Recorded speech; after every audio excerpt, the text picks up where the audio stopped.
na kasi. Mamaya pag-usapan ho natin yan. Ito na pala, game na tayo. Ito yung naging press con nitong si Boying Ray Mulya kahapon. Properly. Kasi siya, ibig sabihin po ito. O, game. Tanggalin na ho natin dito si Ma'am Eden Santos. Ito pala yung post. Ito. Yan, ayan o.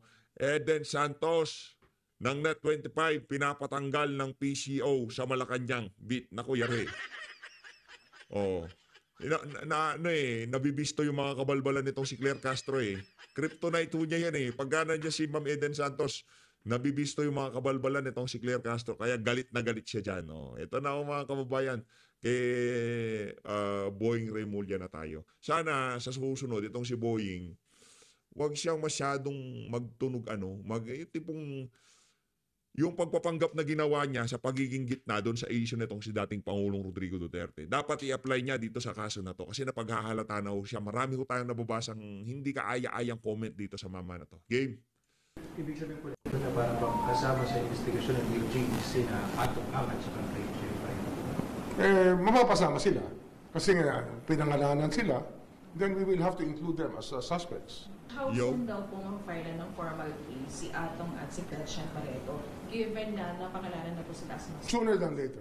It will happen. I-evaluate yan ng fiscals, ang ating group of fiscals who will be assigned to evaluate all the evidence so that we will know what cases to file properly. Kasi syempre, may specific cases yan na kailangan magkaroon ng elements ng crime na pwede namin i-prove as prosecutors. So sir, nag-case build up na tayo? Oh yes, we've been doing this. Talaga, mabigat lang talaga itong laban dito kasi nga sobrang daming pera at sobrang daming koneksyon. Sinasabi ko nga, we are here holding the faith.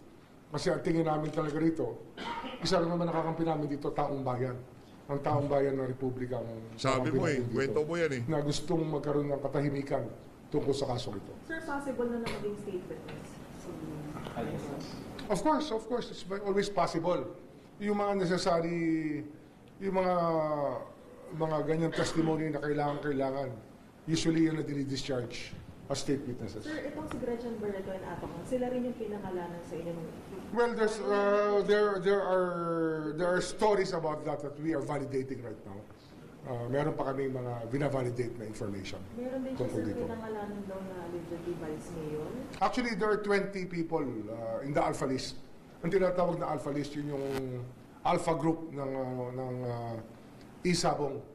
The Alpha Group is the main group that run the show at Isabong. Ibig sabihin po ito na parang kasama sa investigasyon ng DOJ. Increases your luck event? Mapapasama sila. Kasi nga, pinangalanan sila, then we will have to include them as suspects. Sir, ano naman po reaction po natin? Kanina sinasabi ng company Atong na itong si Alias Toto po ay walang kredibilidad. Alam niyo, kakargahan kayo ng mga yan. Nako, si Alchap yan eh. Kaya nga, I would rather not discuss it.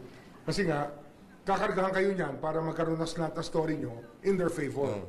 Tandaan nyo, ang trabahong ito, gusto natin, totoo lang. Hindi yung karga nila. Karga na natin yan. Kakargahan kayo.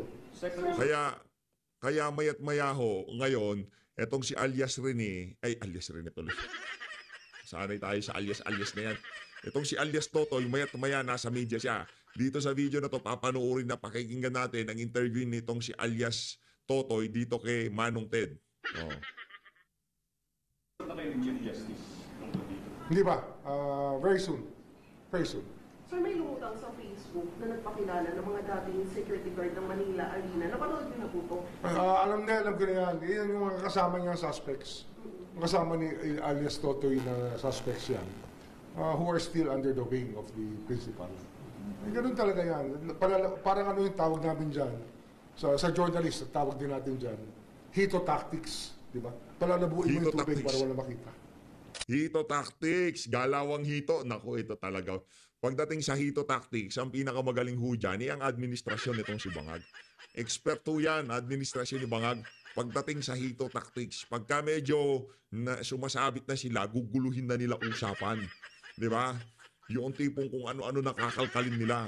Pag nabibisto na yung bycam, nabibisto na yung flood control, yan ho ang expertise ng administrasyon na to. Hito tactics. Nakuha ko yun sa'yo, boy, nga. Ikaw nagturo sa akin nun. Alam mo ha, huwag niyong kalimutan, pagka itong si Marcos Jr., naririnig-rinig na natin, ito binabanatan na si VP Sara. Hito tactics. Okay, dito tayo kay Manong Ted. Game. Don, pasensya ka na kasi limitado rin yung ating oras. Gusto ko lamang sanang mag-focus muna dito sa isa pang importanteng bagay muna para natin mas maunawaan ang sitwasyon ngayon dito nga sa iyong kasong kinakaharap.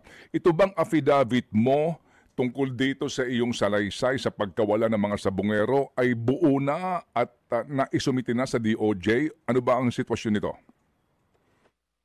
Sa ngayon, inaayos na yan at nasa kampo na ng CIDJ. Okay. So when you say inaayos, ito ba'y napirmahan mo na, Don? Mayroon lang kulang ng konti itong araw na to. Kailangan ko na pirmahan po yan para maipasa na rin doon sa DOJ. Sige. Bakit mukhang natagalan ang pagbuo nitong affidavit? Magmula nung kailan ka ba nagdesisyon na lumantad na at ikaw mo magsabi ng katotohanan? Noong February pa po. Noong pang February. Oo. Kasi ngayon July na. So ano bang kwento doon Don kung bakit ngayong July, actually July 4 ngayon, hindi pa finalize yung ating affidavit? Ano ba mga kadahilanan kung sakasakali man, Don? Sa ano lang, medyo kasi putol, pagaling kasi dito sa akin at hindi ko na alam kung anong pinagagawa na ng pulis ko doon sa Talisay, Batangas, sa Talik. Pakiulit lang, anong dahilan, Don? Iniimbestigahan pa na sinusita na maayos ng mga CIDJ, gawa ng may kakulangan lang yung aking mga dokumento na sinubmit. So, nangangahulugan na nagsumiti ka na ng mga dokumento, ebidensya ba ito may matatawag doon at they verified first bago ka makabuo ng affidavit? Yes, sir. Totoo bang nakaharap mo na si Secretary Remulla dati? Opo, sir. Totoo po yun. Oo. Pwede bang mamarapatin mo lang mga kailan kaya ito at nung panahong yon, ano naman ang napag-usapan kaya ninyo? Ang sabi lang sa akin noon at buuin lang ng kampo ko yung mga dokumento at nakita naman yan na may basihan naman yung aking sinasabi at doon sa aking papel.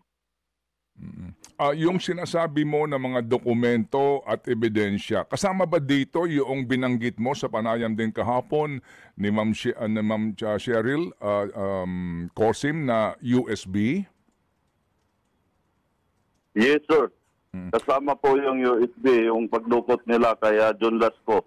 Okay. Ano ang laman talaga nung USB, Don? Yung si John Lasco po. Yung pagdukot sa kanya at yung pag-iimbestiga sa kanya bago siya pinatay. Oo. Yung USB na iyon, sino ang kumuha ng video? Yung mga pulis. Yung mga pulis na rin po. Mismong pulis na dumukot sa kanya. Pwede ba namin malaman lang, June, bago natin tunghayan tong kaso nitong ang si Lasco, na nakapanayam din namin yung kamag-anak niya kamakailan lamang. Itong focus lang muna natin doon sa 34 na mga sabungero na nawawala nga per record, bagamat sinasabi mo nga na higit 100 na mga sabungero ang umano ay pinatay at nawawala nga ngayon. Sa mga 34 ngayon na deklaradong sabungero na may naghahanap ng mga kapamilya, ilan doon ang merong kang personal knowledge? Lahat po yan, may personal knowledge po ako. Gawa ng ako mismo ang kinausap na ni Eric De La Rosa. Matindi itong si alias Totoy. Lahat meron siyang personal knowledge. Magaling itong nakuwang witness ng ng mga naghahanap ng Kasi si Eric De La Rosa, siya po ang nagmumonitor doon sa screen kung saan nakikita yung panunyupi. Tinatawag sa akin ni Eric De La Rosa at tinatawag ko rin kay Mr. Atong Ang. At sila po ang nagmumonitor doon sa screen kung saan nakikita yung panunyupi. Tinatawag sa akin ni Eric De La Rosa at tinatawag ko rin kay Mr. Atong Ang. At tinatawag ko rin kay Mr. Atong Ang. At tinatawag ko rin kay Mr. Atong Ang. Pag sinabi at sabi ni Mr. Atong, alam mo na yung gagawin mo diyan. So pakituloy lang ang kwento. Pwede ba tayo mag-specific lang dito para lang alam mo yon sa mga may duda sa iyo, sa mga sabi mo nga sinisira ng yung kredibilidad, para lang tayo mag-specific na kaso. Halimbawa kasi no, itong mga cases ngayon, itong nawawalang sabungero, may mga lugar kung saan sila huling nakita. Dito ba sa kaso halimbawa nitong mga taga San Jose del Monte, Bulacan na napunta diyan sa arena sa Santa Cruz, Laguna, may mga maaari ka bang ikwento yung paano ang nangyari? Sino ang dumukot? Nung dinukot sila, paano tumawag sa iyo? Saan dinala? Etc. Sa totoo yan, si Eric De La Rosa, siya nakamonitor sa screen. Doon nakikita yung pandaraya. Pagkatapos niyan, itatawag niya sa akin at pinapaalam ko rin kay Mr. Atong Ang. At pag sabi ni Mr. Atong Ang, alam mo na yan, ang call sign kasi nung pinaka-team leader ay si Bito. Tawagan mo si Bito. Then pagkatapos itinatawag ko kay Bito, pinakausap ko din naman yung mga tao na may reklamo lang sa inyo. Naputol ba yung linya? Naputol ang ating linya. Yes, nawala Okay, si sige. alias Totoy. Ako po'y Nawala si alias Totoy. I-forward na ho natin. Ito yung exclusive. Pinaka-latest na interview ito ni alias Totoy. Tumakbo yan ng mayor. Di umano, binigyan pa ng 12 million itong si Atong. Tuloy. Katulad niyan, pag naitawag ko na kay Mr. Ang, sabihin niya sa akin ni Mr. Atong Ang, okay, itawag mo na rin yan kay Bito. And then yung si Bito na yun yung isang team leader na pulis at tinatawag ko rin sa kanya. At saka pumupunta yung tao niya para kunin yung mga tao na mga mandaraya. Okay, itong Bito na ito, kailan mo siya ma-identify? Itong pulis na ito, kasi kahapon sa interview mo, may binabanggit kang Colonel, Major at Kapitan. Itong Bito, sino ito? Isang colonel po yan. Okay, yung Colonel active sa PNP ito? Yes sir, active po yan. Okay, so itong Bito, saan siya nakaposte? Sa anong particular na arena? Naka-duty kasi yan dati sa dati sa kami naka-duty yan. Wala siya sa sabungan. Siya ay naka-duty bilang pulis. Ano yun? Paano yung kwento doon? Yung pag-identify at pagdukot, sinong gumagawa ng aksyon na pagdukot? Yung may mga tao kasi yan, may isang grupo sila na marami yan, may pulis at civilian. Ngayon, pag tinawag ko yan, pumupunta kagad yan sa arena. Then, pagkatapos, binigay naman yung mga tao na yung mga mandaraya sa kanila. Okay, at pagkatapos maitawag kay B2 kamo, tatawag sa iyo si B2 para i-clear yung pagdampot sa mga umano'y nandadayan sa bungero? Yes sir, opo. O sige, pakikwento mo nga ng isang instance po sa pangyayaring ito. Saan particular na grupo na nandaya ito? Saan kayang arena ito? Kadalasan, Santa Cruz, at saka sa Lipa, din sa Manila Arena. Itong kaso ni John Lasco, no, kasama siya sa case number 5, mga taga Santa Maria, Bulacan ito, at sila'y huling nakita noong May 11, 2021 dito sa arena sa Santa Cruz, Laguna. Ito ba? Pwede mo sa aming isalaysay lang kung naaalala mo, and baka ito'y laman din ng iyong affidavit. Ano kwento dito? Sino? Paano ang nangyari? Katulad nung sinabi ko, sir, yan si Rick De La Rosa. Nanonood sa screen yan, pinapanood niya yung mga laban. Ngayon, pagdating, nakita yung mga yan na may medyo tope,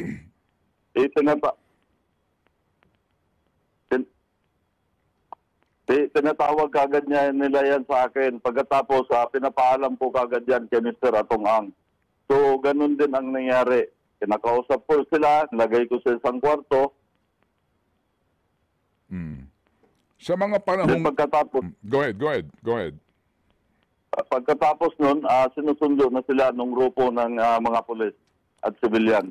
Okay. Sa mga panahong yun, nasaan ka, Don? Minsan kasi nasa bahay lang ako. Yung bahay ko kasi nasa loob ng farm ni Mr. Atong-ang, doon sa Lipa. Pag tinawag yan sa akin, pinupuntahan ko kagad yan sa Santa Cruz. At kinausap ko yung mga grupo na yan. Saka dinala ko sa mayroon ka ito na rest house si Mr. Atong-ang. Yung sa may bandang kusina, doon ko sila kinakausap habang inaantay ko yung grupo ng mga pulis. Okay, medyo naputol ka doon. Naandun ka sa Lipa, no, na farm nitong si Ginoong Ang. At pagkatapos, pag tumawag na sa iyo na nadampot na itong mga sabungero, kamo, tatawag ka kay Mr. Ang for clearance. Clearance na alin? Clearance para sabihin na ito na, nakuha ko na yung mga taong mga mandaraya. Ngayon, sinasagot naman niya ako, sabi ni Mr. Atong, sige, tawagan mo si Bito para mag-usap kayo. And then, tinatawag ko kay Bito, yung grupo niya, pumunta naman sa farm. Okay, saan dinadala, halimbawa, itong mga nawala dito sa arena sa Santa Cruz, Laguna, saan sila dinala? Saan? Doon sa Tanex, sa Talisay, Batangas. Oo, sa Talisay, Batangas. Doon sila dinala. Ano yun? Safe house ba yun? Ano yun? Rest house ba yun? Ano yun? Sir, may isang pulis kasi doon, may-ari ng palaisdaan. Doon dinadala sa palaisdaan niya. Okay, pagkatapos pa, sa pagkakataong ito, kasama ka mismo nitong mga dinampot na mga sabungero? Hindi po, hanggang farm lang ako. Tinuturnover ko lang po sa kanila yan. Ngayon, paano ko nalaman bakit doon dinadala sa Batangas, sa Taal, gawa ng nagkikwentuhan yan sila sa akin, tapos sobrang dami. Siyempre, pag tumawag, bakit sobrang bilis naman yan? Baka naman maya maano tayo ni Mr. Atong-ang. Ngayon, isang pulis dyan na pinapakitaan ako ng video na kung paano nila kinatay ang mga yan, kaya doon ako nagka-idea kung paano. Okay, sige. So, ganito, sa lahat ng mga kaso nitong mga dinukot, dinampot na mga sabungero, doon sa iba't ibang mga sabungan, meron ka bang mismo ikaw present sa panahon na sila'y pinatay? Wala po. Yung isa, mayroon na naman ebidensya, yung nakitaan sa CCTV, mayroon isang naglakas loob na bidyuhan. Yung dinukot na sabungero. Yun yung kasama nila kahapon ni Mr. Atong-ang nung mag-file, yung si Rogelio Burican, yung nakapula, at saka yung nakasombrero na pula, si Rodilo Onigig. Sila po, dalawa ang nagbitbit na nakuhaan ng kamera bago mawala yung isang missing sabungero. Sige, so sa ngayon, sa video na hawak mo doon sa USB na ito, particular kamo sa kaso nitong sila Lasco, yung mismong video yon, ito ba lang yung video ng pulis na sinasabi mong kumuha habang ginagawa yung krimen ng pagpatay sa mga sabungero? O meron pang iba? Sir, nung kumpleto ako niyan dahil pinuforward yan doon sa cellphone ko. Bago ako pinatakas ni Mr. Atong-ang sa ibang bansa, pinasunog niya muna yung lahat ng mga cellphone ko at binilhan niya ako ng bago at pinabantayan. Dapat yung isa na puno ng mga ebidensya, na itago ko sana yon. Pinabantayan niya ako doon sa driver niya. Nung nakita Grabe, mayat mayaho itong interview nitong si alias Totoy. Nag-station hopping siya ngayong mga panahon na to. na sa bulsa ko, kuya, ano yan? Yun, naisama ko na rin pagsunog. Oo, so sa ngayon, wala kang hawak na video na iba maliban doon sa USB na hawak mo kamot, may duplicate ka na. Opo. Oo. So ngayon, Don, dito balikan ko lang itong sinasabi mo na merong taga-identify, may taga-dukot, dinadala doon sa isang palaisdaan ng isa kamong pulis. Anong rango ng pulis na taga-Talisay? Ordinaryo lang yun. Hindi ko alam kung dispute 3 o dispute yun. Okay. Ngayon, sabi mo, wala ka mismo, hindi ka present habang yung ginagawa ang krimen ng pagpatay. Tama? Yes, sir. Oo. So ano ang doon sa video na napapanood mo at nakuha mo dati, so ako humihingi ng pangunawa po sa ating tagapakinig dito po sa katanungan na ito at posibleng sagot ni Dondon, paano pinapatay ang mga sabungero? Anong pamamaraan na ginagawa nitong mga kamo ay pumapatay at sino-sino mismo ang pumapatay? Na pinusasan kasi nila yan, nung nakita ko yung mga polis na yun, nakapusas yan. Tapos tinatalian ng tie-wire sa leeg. Yung kiling multiple, dahan-dahan ginagarote nila hanggang sa lumabas yung dila at saka nakakahihi na yung tao. Then patay na. Pagkatapos niyan, meron silang mga tao doon na yung tao na sa palisdaan, tao nung isang polis na taga yung nilalaslasan, yung yung may mga laman lumulubo, inaalis nila yung dugo. At saka nilalagay sa tabla na pinapak yung tao, tinatalian ng tie wire kasama yung buhangin para pandubog. Yung kinikwento... Okay, go ahead. Saka sinasakay nila sa bangka, tinatapon sa gitna ng taalik. Yung kinikwento mo na yan na uri ng pagpatay, yung mga pumapatay, yung pagsakay ng bangka, pagtapon sa lawa, may video ka dati noon, napanood mo yon o kwento lang sa'yo? Napanood ko po mismo yan. Doon sa, minsan binabiber sa akin yan. Napanood ko talaga yan. At mayroon pang isa na pinapakita ko nga kay Mr. Atongang yan. Doon sa mga kamoy napanood mong video, identified roon yung mga tao na gumagawa ng karumal-dumal na krimen na yan? Identified mo sila? Yung mga tao ng pulis doon sa palaisdaan, hindi ko identified, gagawa ng hindi ko kilala. Pero yung mga pulis, kilala ko sila. So sino mismo yung gumagawa ng karumal-dumal na krimen na iyong ibinanggit sa amin kanina? Hindi mo mga kilala iyon kasi nga nasa video sila pero hindi mo kilala mga mukha nila kung sino sila? Yes, sir. So doon sa napanood mo lang na video, may identified ka doon, kilala mo mga pulis? Kilala ko yung mga pulis. Gawa ng nandun ako rin nung time na pag nire-receive nila yung tao. So alam ko na sila yon.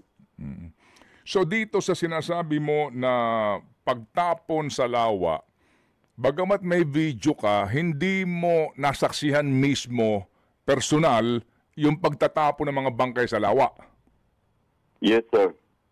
So maaring sabihin, ngayon ba kasi doon ang lawak kasi ngayon yung surface area ng Taal Lake ay 234.2 square kilometers ito. Maaring hindi mo matutukoy specifically kung saang banda ng lawa itinapon ng mga bangkay? Yes, sir. Pero may ginagawa na mga CIDG sa ngayon. Meron na siguro silang nakuhang tao para ituro kung saan banda itinatapon sa lawa. Doon sa mga binabanggit mo na mga video na pinapadala sa iyo, may sinasabi ka na napapanood rin ito ni Mr. Atong ang umano? Yes, sir. Pinapakita ko yan sa kanya. Meron ka bang mga parang recording o pag-notes kung anong mga araw ito, kailan ito, saan mo ito pinakita at sino-sino doon sa mga case studies ng mga 34 nawawalang sabungero kung sino mga to? Yung sir, ang may pinanghawakan lang ako, yung boat sir, na pagkatapos nila katayin, hihingi ako ng pera kay Mr. Atongang. Mayroong boat sir na hindi ko sinauli sa opisina. Yun ang hawak ko. May mga perma at saka yung isang team leader. Malaki kasi sahod ng team leader sir eh. Simula nung nawala si John Lasco, 2 million na kagad ang monthly nung pinaka-team leader. Itong sinasabi mo na pagtawag kay Ginoong Ang, kapag meron ng identified na umano'y nandadaya at dinampot nung mga pulis, no? Oo. Ano ang usapan ninyo as in specific instruction sa iyo para masabi mo na talagang sangkot dito sa patayan umano si Mr. Ang? Katulad nga na sinasabi niya na sige, tawag mo na yung kabito. Pangalawa, yung pira na galing pambaya doon sa mga pulis na mga dumukot, galing mismo sa kanya, minsan doon sa mga anak niya na binanggit ko doon sa aking affidavit. Pinag-usapan nyo ba talaga yan? Talaga bang nasa plano nyo yan diyan dito sa kumpanyang ito na nangangasiwa ng sabungan na kapag may mga nagchochope, papatayin? Don? Yes, sir. Yung isang grupo kasi na Dali, puputol-putol ka lang. Hello, Don? Oh, sandali. noong time kasi na maraming nandaya, nagbi-meeting yung mga yan. And nagsabi si Mr. Atong Ang, kung hindi natin gawin to, babagsak yung negosyo natin at hihina ang kikita natin. Mayroong mga tao na sa grupo nila na ayaw talagang pumayag. Pero majority ang mas marami ang pumapayag. Kaya tinutuloy nila yan. Ngayon, sabi ni Mr. Atong Ang, kung hindi natin gawin yan, babagsak yung negosyo natin. Nandyan lahat yung alpha nakikinig. Pero may mga tao na mga mababait, yung hindi ko sinali sa ano ko. Sa affidavit? Oo. Yes, sir. Sa affidavit ko. Yung sinasabi mong alpha, ano ibig sabihin nun? Sila yung mga miyembro. Sila yung nasa top rank. Ang chairman nila ay si Mr. Atong Ang. Yung voucher na sinasabi mo, no, na hawak mo ngayon, no, sa voucher na iyon, ano ang nakasulat? Ano ang nakalagay? Ang nakalagay kasi doon, Galing magtanong nitong si Manong Ted, talagang lumalabas yung pagiging investigator niya dito. yung monthly yung isang pinaka-team leader, and then yung intel lang kasi nakalagay doon. Pero alam na yun ng opisina, alam na ng mga anak niya yan. Pag sinabing intel, may katayan na nangyayari. Okay, pwede ba naming, kumbaga, total lamang kasama ito sa magiging ebidensya mo, pwede ba namin malaman na specific, ito bang voucher na ito ay pro forma?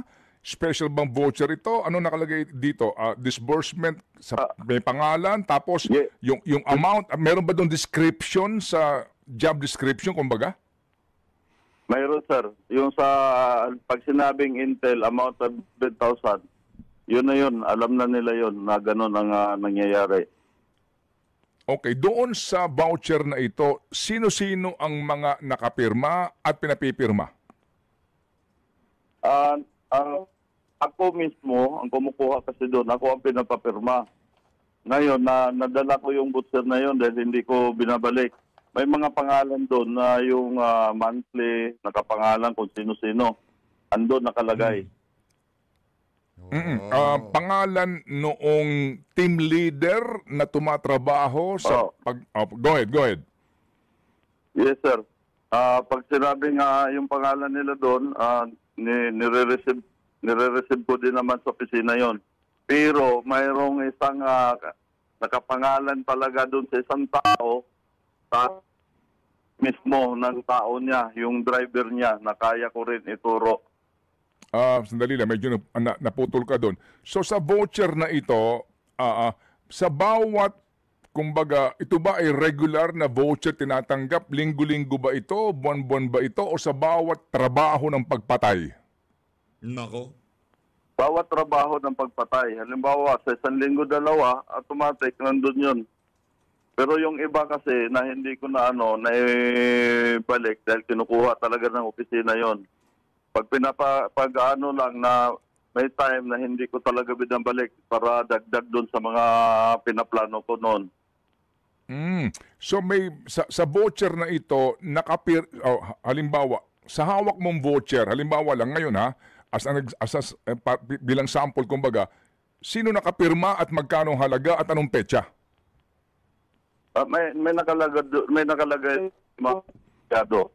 Sandali. Minsan kasi yung Go ahead, may Greg. pangalan sila doon. Halimbawa, nila blank blank blank. Pangalan niya, tapos amount. Ngayon, ako lang ang nagre-receive noon dahil minsan sinubukan ko silang ipa-receive, ayaw nila. Pero may time na pinanghawakan ko yung halagang 2 million mismo nung monthly nung isang yung team leader. Mayroon nakalagay buong pangalan niya at firma mismo ng driver niya. Mayroon ako niyan. Okay. So ito kasi sabi mo nga, no, voucher ito dapat receive noong tumanggap ng pera pero hindi pumipirma yung mga pulis. Yes sir, may mga pangalan talaga yung mga yan. Oo nga, may pangalan yung pulis pero yung pulis hindi napirma ng voucher bilang katunayan na tumanggap ng pera pero ang sabi mo, may isang voucher o pagkakataon na may pumirma driver ng pulis. Sir, yun ang amount nun.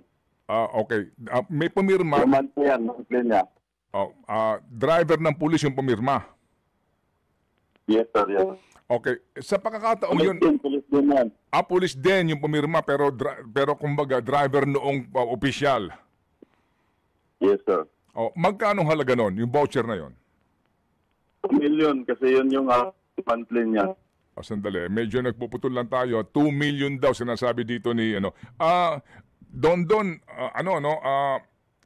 marami nakikinig ngayon at interesado sa kwento mo nga para lang ma-establish yung iyong kredibilidad bilang isang testigo. Pwede ba naming ayusin lang muna yung linya bago ka namin balikan doon kung mamarapatin mo lang, bay?